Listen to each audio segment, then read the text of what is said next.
Assalamualaikum warahmatullahi wabarakatuh. Perkenalkan nama saya Ezra Liksanar Walangare dengan NIM 12022223062 dan sekarang saya akan menjelaskan tentang cause effect graphing testing.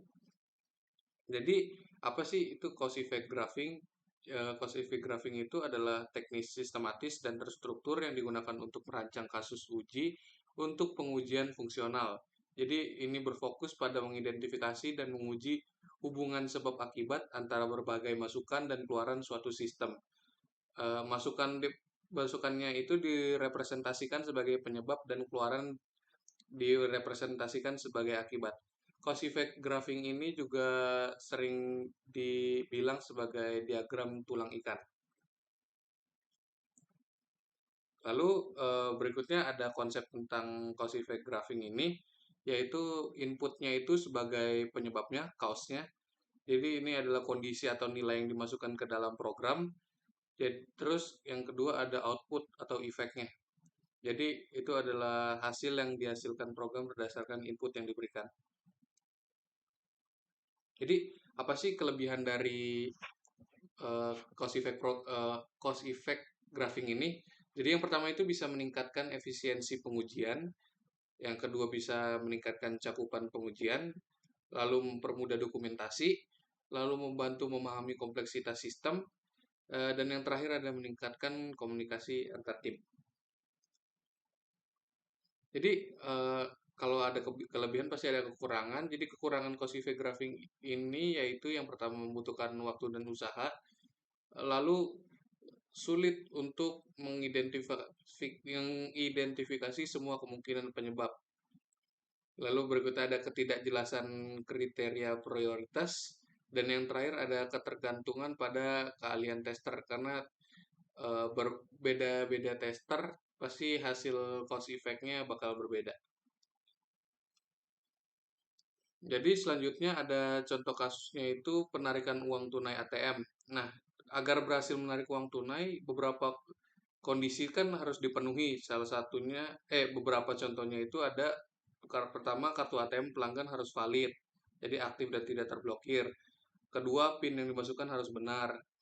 Yang ketiga, maksimal percobaan memasukkan PIN itu 3 kali. Dan yang keempat, tersedia uang yang cukup di rekening dan di ATM. Nah, kemungkinan respon ATM itu terhadap tindakan yang pengguna berikan itu, yang pertama kartu bisa ditolak.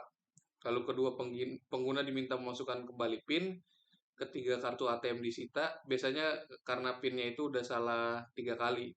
Lalu pengguna diminta memasukkan jumlah uang yang berbeda, misalnya ketika pengguna meminta menarik saldo yang melebihi batas pengeluaran harian atau melebihi saldo. Lalu uang dikeluarkan oleh ATM. Nah, ini adalah contoh eh, grafiknya. Yang di sebelah kiri ini kaosnya, yang di kanan itu efeknya. Nah, kalau yang ini kan kayak garis-garis ini nunjukin kayak relasinya gitu. Nah, kalau yang ada garis kayak SS-nya ini itu negation atau tidak dilakukan. Nah, kalau misalnya yang ada garis kurung terus ada kutipnya itu logical end. Jadi itu jalan bersamaan gitu. Jadi ketika ketiga itu eh, kaosnya dilakukan gitu. Seperti contohnya kayak customer card valid sama pin correct sama terpin inputnya itu berjalan bersamaan pasti bakal menjadi request new pin input. Nah, setelah membuat yang cost effect graphing tadi, baru dimasukin ke decision table.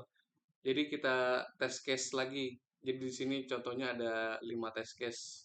Contohnya kita ambil yang customer card valid, test case 1 no, test case 2 yes, dan yang test case sampai test case 5 yes juga. Nanti di bawahnya juga dibeda-bedain terus gitu.